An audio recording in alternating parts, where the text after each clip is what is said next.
Raspberry pi 5-ൽ നമുക്ക് NVMe SSD എങ്ങനെ connect ചെയ്യാമെന്ന് നോക്കാം. അതിന് ഫസ്റ്റ് നമുക്ക് ഒരു NVMe ഹാർട്ട് കണക്ട് ചെയ്യണം. എന്നിട്ട് അതിൽ നമുക്ക് NVMe SSD കണക്ട് ചെയ്യാം.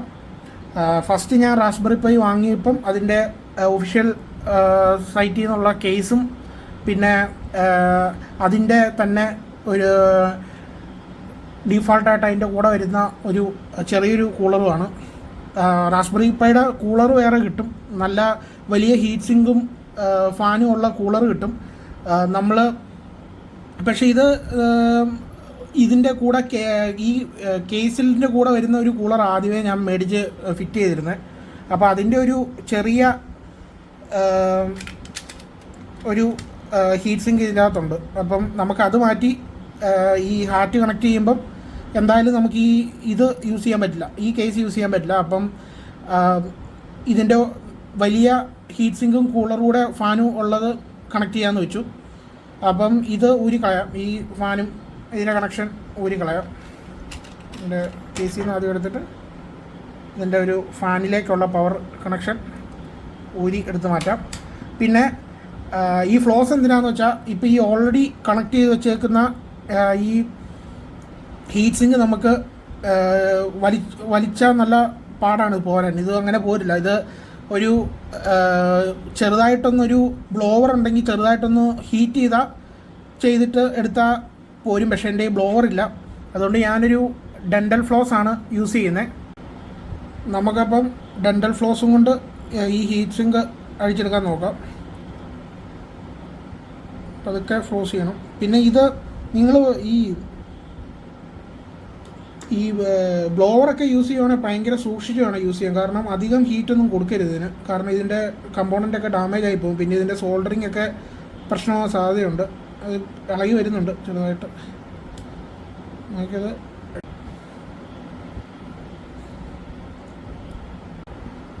അങ്ങനെ നമ്മൾ ഈ ഹീറ്റ് സിങ്ക് ഡെൻ്റൽ ഫ്ലോസും കൊണ്ട് ഇളക്കിയെടുത്തിട്ടുണ്ട്. ഇനി അത് ഇതിൻ്റെ മേളുഭാഗം ഒന്ന് ക്ലീൻ ചെയ്യണം. ഞാനിപ്പം ഈ പ്രോസസ്സറൊക്കെ സാധാരണ ഹീറ്റ് സിങ്കൊക്കെ എടുത്തു കഴിഞ്ഞാൽ ഐസോപ്രോപ്പൾ ആൽക്കഹോളും കൊണ്ടാണ് ക്ലീൻ ചെയ്യേണ്ടത്. എൻ്റെ കയ്യിൽ അതൊന്നും ഇല്ല, അതുകൊണ്ട് ജസ്റ്റ് ഒരു മൈക്രോ ഫൈബർ ക്ലോത്തും കൊണ്ട് ജസ്റ്റ് ക്ലീൻ ചെയ്യാം. പിന്നെ ഈ ബാക്കി ഈ സാനിറ്റൈസർ പോലുള്ള സാധനങ്ങളൊന്നും ക്ലീൻ ചെയ്യാൻ ഉപയോഗിക്കരുത്. കാരണം അതിൽ ഈ മോയ്സ്ചറും പിന്നെ അതിൻ്റെ കൂടെ ഈ ഫ്രാഗ്രൻസിന് വേണ്ടി ബാക്കി കുറേ കെമിക്കൽസും അങ്ങനെയൊക്കെ ആഡ് ചെയ്യുന്നുണ്ട്. അപ്പം അത് ചിലപ്പം ചെറുതായിട്ട് കണ്ടക്ടിവിറ്റി കാണും ആ ഫ്ലൂയിഡ്സിനൊക്കെ. അപ്പം അതൊക്കെ നമ്മുടെ ഈ സർക്യൂട്ട്സ് ഡാമേജ് ആക്കാൻ സാധ്യതയുണ്ട്. അപ്പം അതുകൊണ്ട് അതൊന്നും യൂസ് ചെയ്യരുത്. ഒന്നുമില്ലെങ്കിൽ ജസ്റ്റ് ഒരു മൈക്രോ ഫൈബർ ക്ലോത്തും കൊണ്ട് ജസ്റ്റ് അതിൻ്റെ മേളൊന്ന് ക്ലീൻ ചെയ്ത് കൊടുത്താൽ മതി. ഒക്കെ ക്ലീൻ ആയിട്ടുണ്ട് അത്യാവശ്യം. ഇനി റാസ്ബെറി പൈയുടെ ഒഫീഷ്യൽ കൂളർ ആണിത്. ഹീറ്റ് സിങ്കും ഫാനൂടെ ഉള്ള മൊഡ്യൂളാണിത്. ഇതിന് 400 സംതിങ് ആണ് റേറ്റ്. ഞാനിത് robo.in നിന്നാണ് വാങ്ങിയത്. robo.in ആണ് ഇന്ത്യയിൽ ഒഫീഷ്യലി റാസ്ബെറി പൈയും അതിൻ്റെ സാധനങ്ങളൊക്കെ ഡിസ്ട്രിബ്യൂട്ട് ചെയ്യുന്നത്. അപ്പോൾ അവിടെ നിന്നാണ് ഞാൻ വാങ്ങിയത്. റാസ്ബെറി പൈയും വാങ്ങിയത് അവിടെ നിന്നാണ്, പുതിയ ഈ മൊഡ്യൂൾ വാങ്ങിയതും അവിടെ നിന്നാണ്. അപ്പം ഇതിലൊരു വൈറ്റ് പേപ്പർ കാണും. ഈ വൈറ്റ് പേപ്പറിൻ്റെ അടിയിൽ ഇങ്ങനെ സ്റ്റിക്കേഴ്സ് കാണും. ഈ സ്റ്റിക്കർ ഇതിൻ്റെ മെയിൻ പ്രോസസ്സറിൻ്റെ അടുത്തേക്ക് അലൈൻ ചെയ്ത് വെക്കുക. പിന്നെ ഈ 3 ചിപ്പുകളിലും മുകളിൽ നമുക്ക് ഈ സ്റ്റിക്കർ വെക്കുക. ഇതൊരു തെർമൽ കണ്ടക്ടിവിറ്റി ഉള്ള ഒരു സ്റ്റിക്കറാണ്. അപ്പം ഈ തെർമൽ പേസ്റ്റൊക്കെ നമ്മൾ ഈ പ്രോസസ്സറിൻ്റെ മുകളിൽ നമ്മൾ PC ബിൽഡ് ചെയ്യുമ്പോൾ അപ്ലൈ ചെയ്യുന്ന പോലെ ജസ്റ്റ് ഇതിലേക്ക് വെക്കാം. വേറൊന്നും ഇതിൽ ചെയ്യേണ്ട ആവശ്യമില്ല, വേറെ തെർമൽ പേസ്റ്റ് ഒന്നും യൂസ് ചെയ്യേണ്ട ആവശ്യമില്ല. ഇത് ഡയറക്റ്റായിട്ട് തന്നെ ഇതിൻ്റെ മുകളിലേക്ക് വെക്കാം. ഇത് ഫിറ്റ് ചെയ്യുന്ന വീഡിയോ റെക്കോർഡായില്ല, അങ്ങനെ ഒരു പ്രശ്നം പറ്റി. ഇതിപ്പോൾ എന്താ ചെയ്യേണ്ടതെന്ന് വെച്ചാൽ ഈ 2 ക്ലിപ്പുണ്ട് ഇതിന്. ഈ 2 ക്ലിപ്പ് അലൈൻ ചെയ്യുന്ന രീതിയിൽ, പിന്നെ ഇതിൻ്റെ പുറകിലത്തെ ആ ഒരു സ്റ്റിക്കർ കാണുമ്പോൾ നമുക്കറിയാം അതിൻ്റെ മെയിൻ പ്രോസസ്സറിൻ്റെ അവിടെ മിഡിൽ സ്റ്റിക്കറുണ്ട്. അതും പിന്നെ ഈ 2 ക്ലിപ്പും അലൈൻ ആകുന്ന രീതിയിൽ വെച്ച് ഒന്ന് പ്രസ് ചെയ്താൽ, ഈ 2 ക്ലിപ്പിന് വേണ്ടൊരു സ്പ്രിങ് ക്ലിപ്പാണ്, അത് രണ്ടും പ്രസ് ചെയ്താൽ ഇത് ചെയ്തുകൊണ്ട് ഇവിടെ ഇതുപോലെ ഇങ്ങനെ ലോക്ക് വീഴും. ഈ ലോക്ക് വീണിട്ട് ജസ്റ്റ് ഒന്ന് ചെറുതായിട്ടൊന്ന് പ്രസ് ചെയ്ത് കൊടുത്താൽ മതി. അങ്ങനെ ഈ ഹീറ്റ് സിങ്ക് നമുക്ക് ഈ റാസ്ബെറി പൈ 5-ൽ കണക്ട് ചെയ്യാം. എന്നിട്ട് ഈ ഹീറ്റ് സിങ്കിൻ്റെ ഈ ഫാനിലേക്കുള്ള പവർ ഇവിടെ ഈ പോർട്ടിലേക്ക് കണക്ട് ചെയ്താൽ മതി. ഇപ്പം ഈ ഹീറ്റ് സിങ്ക് റെഡി ആയിട്ടുണ്ട്. ഇനി അടുത്തത് നമുക്ക് എങ്ങനെയാണ് NVMe ഹാറ്റ് കണക്ട് ചെയ്യുന്നത് നോക്കാം. NVMe ഹാറ്റ് റാസ്ബെറി പൈയുടെ ഒരുപാടുണ്ട്. നമുക്ക് പക്ഷേ അത് വാങ്ങുമ്പോൾ ശ്രദ്ധിക്കേണ്ട ഒരു കാര്യം, നമ്മുടെ ഈ SSDയുടെ NVMe SSDയുടെ പല ലെങ്തിലുള്ളതുണ്ട്. അപ്പം നമ്മുടെ ലെങ്തിന് പറ്റുന്ന, ഇപ്പം കോമൺലി യൂസ് ചെയ്യുന്ന ലെങ്തിന് പറ്റുന്ന ഹാറ്റാണോ എന്ന് നമ്മൾ നോക്കണം.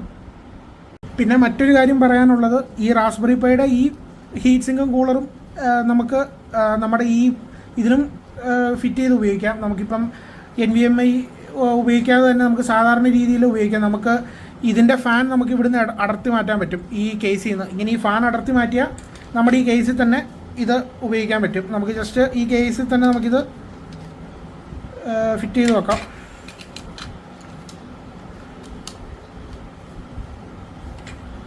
നമുക്കിപ്പോൾ ഇത് റാസ്ബെറി പൈ ഓവർ ഹീറ്റാണെന്ന് തോന്നുവാണെങ്കിൽ ഇതിൻ്റെ കൂടത്തെ ഈ കേസിൻ്റെ കൂടെ കിട്ടുന്ന ഈ ഫാനും ആ ചെറിയ ഹീറ്റ് സിങ്കും കൊണ്ട് ഓവർ ഹീറ്റായിട്ട് കാണിക്കുവാണെങ്കിൽ നമുക്ക് ഈ വലിയ ഹീറ്റ് സിങ്കും കൂളറും വെച്ച് നമുക്കിത് കണക്ട് ചെയ്ത് വെക്കാം. പിന്നെ ഇതുണ്ട്, ഇവിടെ ചെറിയ വെൻറ്റിലേഷൻ ഉണ്ട്, ഗ്യാപ്പുണ്ട്, അപ്പോൾ അതിൽ കൂടെ പൊക്കോളും. ഇപ്പം ഈ വെൻറ്റിലേഷൻ കുറഞ്ഞ കാരണം ഇത് ചൂടാവുകയെന്ന് തോന്നുവാണെങ്കിൽ ഇതങ്ങ് എടുത്ത് മാറ്റിയാൽ മതി. എന്നിട്ട് അത് ഉപയോഗിക്കാം. സാധാരണ രീതിയിൽ തന്നെ അത് ഫിറ്റ് ചെയ്തിട്ട് ഉപയോഗിക്കാൻ പറ്റും. റോബോ.ഇനിൽ നിന്ന് തന്നെയാണ് ഞാൻ NVMe SSD hat raspberry pi 5ക്ക് വേണ്ടി വാങ്ങിയത്. ഇതിൽ 2 SSD നമുക്ക് കണക്ട് ചെയ്യാം. കൂടാതെ ഇതിൽ നമുക്ക് എക്സ്ട്രാ പവർ സപ്ലൈ വേണമെങ്കിൽ അതും നമുക്ക് കൊടുക്കാൻ പറ്റും. നമ്മളിപ്പോൾ സാധാരണയായി PCയുടെയൊക്കെ കൂടെ കിട്ടുന്ന SSD ടൈപ്പ് ഇതിൽ നമുക്ക് യൂസ് ചെയ്യാൻ പറ്റും. അപ്പോൾ നിങ്ങൾ വാങ്ങുമ്പം അത് ശ്രദ്ധിക്കണം. ഇതിൻ്റെ ഡിഫറെൻറ്റ് സൈസ് ഇത് കണ്ടോ, ഓരോ 2230, 2240, 2260, 2280 ആണ് ഇതിൻ്റെ മാക്സിമം സൈസ് വരുന്നത്. അതാണ് നമ്മൾ സാധാരണയായിട്ട് PCക്കെല്ലാം യൂസ് ചെയ്യുന്നത് SSD. അപ്പം ആ ടൈപ്പ് SSD ആണ് നിങ്ങളുടെ കയ്യിൽ ഉള്ളതെങ്കിൽ നിങ്ങൾ ഇതിൻ്റെ 2280 സൈസ് വരുന്ന ഹാറ്റ് തന്നെ നമ്മൾ വാങ്ങണം. അപ്പം ഇതിൻ്റെ കൂടെ 2 SSD ഇടാൻ പറ്റുന്ന സ്ലോട്ടുള്ള ഒരു ഹാറ്റാണിത്. ഇതിപ്പം നമുക്കിപ്പോൾ ഒരു പ്രൈവറ്റ് ക്ലൗഡ് സ്റ്റോറേജ് നമുക്ക് ഉണ്ടാക്കണമെങ്കിലോ ഒക്കെ ഈ ഹാറ്റ് ഭയങ്കര ഉപകാരപ്പെടും. കാരണം നമുക്കൊരു എക്സ്ട്രാ SSD നമുക്ക് ഇതിൽ വെക്കാം. ഇതിന് എക്സ്ട്രാ പവർ സപ്ലൈ കൊടുക്കുന്ന പിന്നാണിത്, പക്ഷെ നമുക്കിതിൻ്റെ ഒന്നും ആവശ്യമില്ല. പിന്നെ ഇതിൻ്റെ കൂടെ വരുന്നത് ഈ ഒരു എക്സ്ട്രാ സ്ട്രിപ്പ് വരുന്നുണ്ട്, വയർ സ്ട്രിപ്പ് വരുന്നുണ്ട് കണക്ട് ചെയ്യാൻ. ഇതിന് ഓൾറെഡി ഒരു വയർ സ്ട്രിപ്പ് ഇതിൽ കൊടുത്തിട്ടുണ്ട്. ഇതിനപ്പോൾ എന്തെങ്കിലും ഡാമേജ് പറ്റുവാണെങ്കിൽ നമുക്ക് ഒരു എക്സ്ട്രാ വയർ സ്ട്രിപ്പ് വരുന്നുണ്ട്. പിന്നെ ഈ ഹാറ്റ് നമ്മുടെ റാസ്ബെറി പൈയിൽ കണക്ട് ചെയ്യാനുള്ള പിന്നുകളും എല്ലാം വരുന്നുണ്ട്. നമ്മുടെ റാസ്ബെറി പൈയുടെ ബാക്ക് സൈഡിലാണ് ഇത് നമുക്ക് മൗണ്ട് ചെയ്യാൻ പറ്റുന്നത്. ഇത് ചില ഹാറ്റ് നമുക്ക് ഫ്രണ്ട് സൈഡിൽ മൗണ്ട് ചെയ്യാൻ പറ്റുന്നതുണ്ട്. അപ്പം അത് നമ്മുടെ ഹീറ്റിങ്ങിനൊക്കെ ഹീറ്റിംഗ് ഇഷ്യൂ ഒക്കെ ഉണ്ടാവുകയാണെങ്കിൽ നമുക്കിത് ബാക്ക് സൈഡിൽ മൗണ്ട് ചെയ്യാൻ പറ്റുന്ന. ഇനി എങ്ങനെ നമുക്ക് ഇത് കണക്ട് ചെയ്യാൻ നോക്കാം, ഈ ഹാറ്റ് റാസ്ബെറി പൈയിലേക്ക് എങ്ങനെ കണക്ട് ചെയ്യാൻ നോക്കാം. ഇതിൻ്റെ സ്ക്രൂസും ഇതിൻ്റെ സ്റ്റാൻഡും ഒക്കെ എങ്ങനെ അറ്റാച്ച് ചെയ്യണമെന്ന് ഒരു ചെറിയൊരു ആശയക്കുഴപ്പം ഉണ്ടായി, പക്ഷേ തന്നെ ഫിഗർ ഔട്ട് ചെയ്തു. ആദ്യം നമുക്ക് ഈ സ്റ്റിക്കർ ഇളക്കിയെടുക്കാം. ഇത് റാസ്ബെറി പൈയിലേക്ക് കണക്ട് ചെയ്യുന്ന സ്ട്രിപ്പാണ്, അത് നമുക്ക് ഇളക്കിയെടുക്കാം. ഇനി നമുക്ക് ഹാറ്റ് റാസ്ബെറി പൈയിലേക്ക് കണക്ട് ചെയ്യാം. ഇതിൻ്റെ ഈ സ്റ്റാൻഡിൻ്റെ ഈ കണക്ട് ചെയ്യുന്ന ഈ സ്ക്രൂകളുടെ ഓറിയൻറ്റേഷൻ മനസ്സിലാക്കാൻ കുറച്ച് സമയമെടുത്തു. ഇതെങ്ങനെ കണക്ട് ചെയ്യുന്നതെന്ന് ഫിഗർ ഔട്ട് ഏകദേശം ചെയ്തു എന്ന് ഞാൻ വിശ്വസിക്കുന്നു. ആദ്യം നമുക്ക് ഈ സ്ക്രൂ ഇവിടെ കണക്ട് ചെയ്തിട്ട് മിഡിലിൽ ഈ മെറ്റൽ പാർട്ട് കണക്ട് ചെയ്യാം.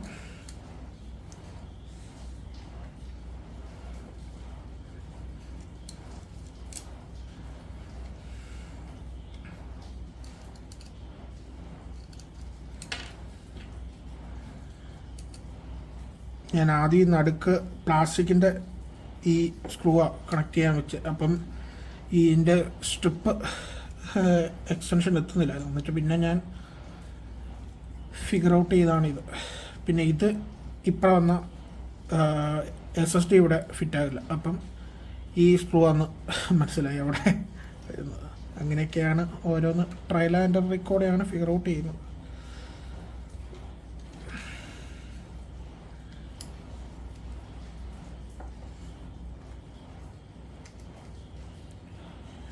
പിന്നെ വേറൊരു ഇമ്പോർട്ടൻ്റ് കാര്യമുള്ളത്, ഇത് കണക്ട് ചെയ്ത് SSD ഇൻസ്റ്റാൾ ചെയ്താലും നമുക്ക് റാസ്ബിയനോ അല്ലെങ്കിൽ വേറെ ഏതെങ്കിലും ഒരു ലിനക്സ് ഡിസ്ട്രോയോ നമുക്ക് ഇൻസ്റ്റാൾ ചെയ്യണം. അതിപ്പം ഒന്നെങ്കിലൊരു അഡാപ്റ്റർ വേണം, നമ്മുടെ സിസ്റ്റത്തിലെ USB-യിലേക്ക് നമ്മുടെ SSD കണക്ട് ചെയ്യുന്ന ഒരു അഡാപ്റ്റർ വേണം. അതുവഴി നമുക്ക് സാധാരണ OS നമുക്ക് അതിലേക്ക് ബൂട്ട് ചെയ്ത് വെക്കാം, ബൂട്ടബിളാക്കി വെക്കാം. പക്ഷേ അങ്ങനെ ഒരു ഓപ്ഷൻ എനിക്ക് ഇല്ലാത്തതുകൊണ്ട് ഞാൻ SSD തന്നെ അല്ല, SSD ഡയറക്റ്റായിട്ട് ഇതിലേക്ക് വെച്ച് കഴിഞ്ഞ്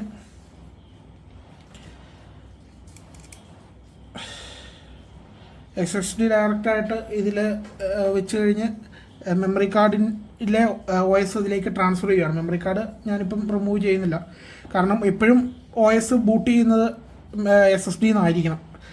നമ്മൾ ഇത്രയും കണക്ട് ചെയ്ത് കഴിഞ്ഞിട്ട് നമുക്ക് ഈ റിബൺ നമുക്ക് കണക്ട് ചെയ്യാം. അല്ലെങ്കിൽ എന്താ പ്രശ്നം എന്ന് വെച്ചാൽ നമുക്ക് ഇത് കണക്ട് ചെയ്യാൻ ബുദ്ധിമുട്ടായിരിക്കും അവസാനം റിബണെടുത്ത്. സോ റിബൺ കറക്റ്റ് ആ സ്ലോട്ടിൽ ഇറക്കി വെക്കുക, എന്നിട്ട് ആ സ്ലിപ്പ് താഴോട്ട് നിർത്തുക.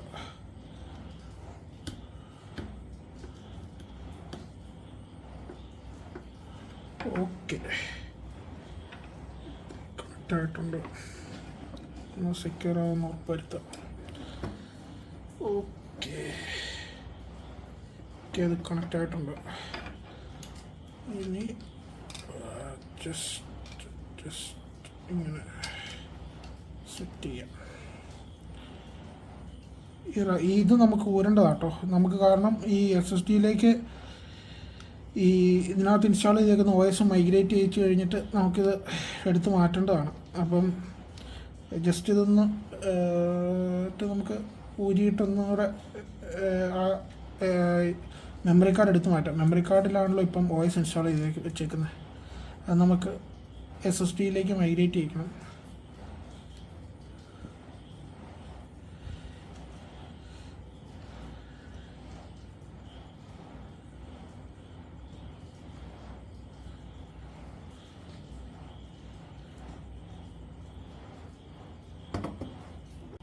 പിന്നെ നമ്മുടെ മെയിൻ സാധനം നമുക്ക് SSD നമുക്ക് കണക്ട് ചെയ്യാം. ഇത് M.2 കീ 1 ഇവിടെ SSD കണക്ട് ചെയ്ത് കൊടുക്കാം.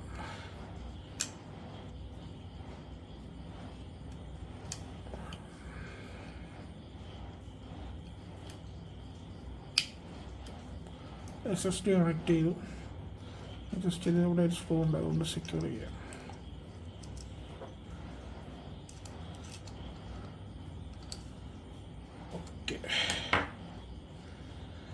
ഇനി ഇതിനൊരു ജസ്റ്റ് ഒരു താങ്ങായിട്ട് സ്റ്റാൻഡായിട്ട് വേണമെങ്കിൽ ഈ ഒരു സ്ക്രൂ കണക്ട് ചെയ്ത് കൊടുക്കാം. ഇവിടെ ഒരു പ്ലാസ്റ്റിക് ഉണ്ടായിരുന്നെങ്കിൽ നൈസായിരുന്നു. ഇത് ഇവിടെ തന്നെയാണോ കണക്ട് ചെയ്യേണ്ടതെന്ന് എനിക്കറിയത്തില്ല. ഇതിന് സ്റ്റാൻഡായിട്ട് ഏകദേശം ഇനി ഇതേ മിച്ചമുള്ളൂ, അതുകൊണ്ട് അതങ്ങ് കണക്ട് ചെയ്യുക. ഇത് ഒരു എലിവേഷൻ കൊടുക്കുകയും ചെയ്തോളൂ. ഇത് നമുക്ക് വേണമെങ്കിൽ ഇവിടെ നമുക്ക് വേറെ ഹാറ്റ് വേണമെങ്കിൽ നമുക്ക് മൗണ്ട് ചെയ്യാം. ഇപ്പം അങ്ങനെ മൗണ്ട് ചെയ്യാനൊന്നും ഇല്ലാത്തതുകൊണ്ട് നമുക്കിതൊന്ന് കണക്ട് ചെയ്യാം. മേളിലോ താഴെയോ മൗണ്ട് ചെയ്യാം. വേറെ ഇവിടെ നമുക്ക് വേറെ SSD കണക്ട് ചെയ്യാം. നമുക്ക് NAS ഒക്കെ ഉണ്ടാക്കുവാണ്, NAS സ്റ്റോറേജ്, നമ്മുടെ പ്രൈവറ്റ് ഒരു ക്ലൗഡൊക്കെ ഉണ്ടാക്കണമെങ്കിൽ നമുക്ക് ഇവിടെ വേറെ SSD നമുക്ക് കണക്ട് ചെയ്ത് കൊടുക്കാം. ജസ്റ്റ് വേറെ ഇങ്ങനെ ഇരുന്നോളൂ. കൊള്ളാം. നമ്മളിപ്പോൾ റാസ്ബെറി പൈ ഒരു മോണിറ്ററുമായിട്ട് കണക്ട് ചെയ്തിരിക്കുകയാണ്. നമുക്ക് നമ്മുടെ NVMe SSD ഡിറ്റക്റ്റ് ആയോ എന്ന് നോക്കാം. അതിന് LSBLK എന്ന കമാൻഡ് അടിക്കുക.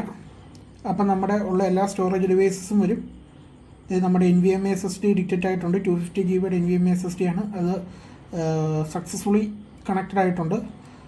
പിന്നെ ഇത് നമ്മുടെ OS ഇൻസ്റ്റാൾ ചെയ്തേക്കുന്ന മെമ്മറി കാർഡാണ്.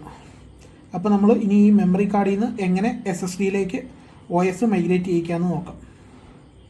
ഞാൻ ആദ്യം ഓർത്തത് SSD-യിലെ റാസ്ബെറി പൈയെ നമുക്ക് മെമ്മറി കാർഡിലെ റാസ്ബെറി പൈയെ നമുക്ക് SSD-യിലേക്ക് ട്രാൻസ്ഫർ ചെയ്യാമെന്നാണ്.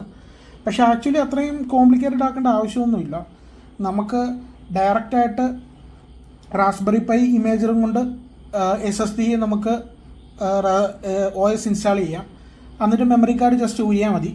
നമുക്കപ്പം ജസ്റ്റ് ഈ RPA ഇമേജർ എന്ന് പറഞ്ഞൊരു മറ്റേ റാസ്ബെറി പൈ ഇതിലേക്ക് ബേൺ ചെയ്യാനുള്ള ഇമേജർ ഇൻസ്റ്റാൾ ചെയ്യണം. അതോ ഓൾറെഡി റാസ്ബെറി പൈയിൽ ഇൻസ്റ്റാൾഡ് ആയിരിക്കും, അല്ലെങ്കിൽ ഇത് ജസ്റ്റ് ഒന്ന് ഇൻസ്റ്റാൾ ചെയ്താൽ മതി.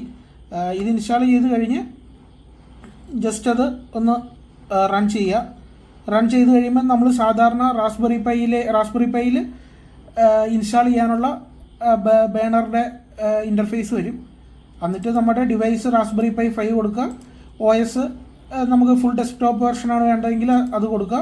പിന്നെ സ്റ്റോറേജിൽ നമുക്ക് 250 GB നമ്മുടെ SSD 250 GB ഇതാണ്. അപ്പം ഇത് SSD നിങ്ങളുടെ ഏതാണോ അത് സെലക്ട് ചെയ്യുക. പിന്നീട് ജസ്റ്റ് നെക്സ്റ്റ് അടിച്ചു വിട്ടാൽ അത് ബേൺ ആയിക്കോളും. SSDയിലേക്ക് OS ഇൻസ്റ്റാൾ ആയിക്കോളും.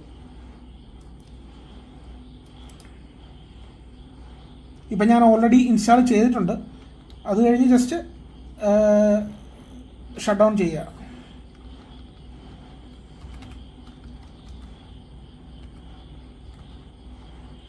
ഞാൻ ആ മെമ്മറി കാർഡ് ഊരിയെടുക്കാൻ എളുപ്പത്തിനായിട്ട് ഈ മെമ്മറി കാർഡുള്ള സൈഡിലെ മൗണ്ടിങ് പിൻസ് ഞാൻ എടുത്ത് മാറ്റിയിട്ടുണ്ട്. അതപ്പോൾ മെമ്മറി കാർഡ് നമുക്ക് ഊരി എടുത്തിട്ട് അത് തിരിച്ച് ഫിറ്റ് ചെയ്യാം. അങ്ങനെ മെമ്മറി കാർഡ് ഊരിയിട്ട് തിരിച്ച് ആ മൗണ്ടിങ് പിൻസ് എല്ലാം മൗണ്ട് ചെയ്തു. മെമ്മറി കാർഡ് ഇവിടുന്ന് എടുത്തിട്ടുണ്ട്. പിന്നെ ഇത് ജസ്റ്റ് ബ്ലൂടൂത്ത് കീബോർഡിൻ്റെ മൗസിൻ്റെ റിസീവറാണ്. ഇനി നമുക്കിത് ഈ ഹാർഡ് ഡിസ്കിൽ നിന്ന് നമുക്ക് ബൂട്ട് ചെയ്ത് നോക്കാം. അങ്ങനെ SSDയിൽ നിന്ന് നമ്മുടെ ഫസ്റ്റ് ടൈം ബൂട്ട് ചെയ്യുകയാണ്. ജസ്റ്റ് ഇതിൻ്റെ ഫസ്റ്റ് ടൈം ബൂട്ട് ചെയ്യുന്നതിൻ്റെ ഒരു ഓട്ടോ പാനൊക്കെ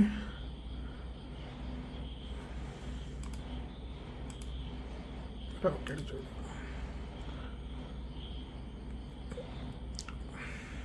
യൂസർ നെയിം പാസ്വേഡൊക്കെ ക്രിയേറ്റ് ചെയ്യാൻ പറഞ്ഞേക്കാണ്. നമുക്ക് ജസ്റ്റ് നമ്മളവിടെ ഇന്ത്യ കൊടുക്കാം.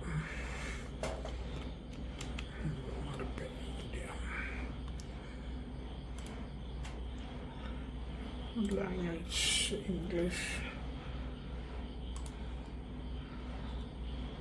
Use English language. Use keyboard. Next.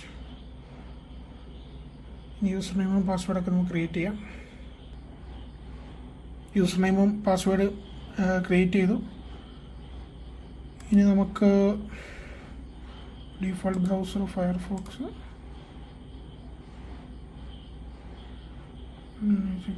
Application skip ചെയ്യാം. നമുക്ക് റീസ്റ്റാർട്ട് ചെയ്യാം. സക്സസ്ഫുള്ളി നമ്മൾ റാസ്ബെറി പൈ SSD ആയിട്ട് ഇൻ്റഗ്രേറ്റ് ചെയ്തിരിക്കുകയാണ്. 5 to 10 ടൈംസ് ആണ് റീഡ് റൈറ്റ് സ്പീഡ് നമുക്ക് സാധാരണ മെമ്മറി കാർഡിലേക്കാട്ടിലും റാസ്ബെറി പൈയിൽ SSD യൂസ് ചെയ്യുമ്പോൾ കിട്ടുന്നത്. നമുക്കതുകൊണ്ട് NAS ഉണ്ടാക്കാം. അതുപോലെ തന്നെ വേറെ ഒരുപാട് ആപ്ലിക്കേഷനുണ്ട്. വെബ്സൈറ്റ്സ് ഹോസ്റ്റ് ചെയ്യാം. ഇതെല്ലാം വളരെ ഫാസ്റ്റ് ആയിരിക്കും. പിന്നെ നമുക്ക് AI ടൂൾസ് നമ്മൾ യൂസ് ചെയ്യുമ്പം, AI പ്രോഗ്രാംസ് എന്തെങ്കിലും യൂസ് ചെയ്യുമ്പം, ഇമേജ് റെക്കഗ്നീഷൻ അങ്ങനത്തെ കാര്യങ്ങളൊക്കെ നമ്മൾ പ്രൊജക്റ്റ് ചെയ്യുമ്പം SSD ഉള്ളത് വളരെ നല്ലതാണ്. കാരണം റീഡ് റൈറ്റ് സ്പീഡ് അത്രത്തോളം മെമ്മറി കാർഡിനെക്കാട്ടിലും കൂടുന്നതുകൊണ്ട്. Okay, thank you for watching this video. ഇതുപോലത്തെ കണ്ടൻസ് നിങ്ങൾക്ക് കാണാൻ ആഗ്രഹമുണ്ടെങ്കിൽ സബ്സ്ക്രൈബ് ചെയ്യുക. Thank U.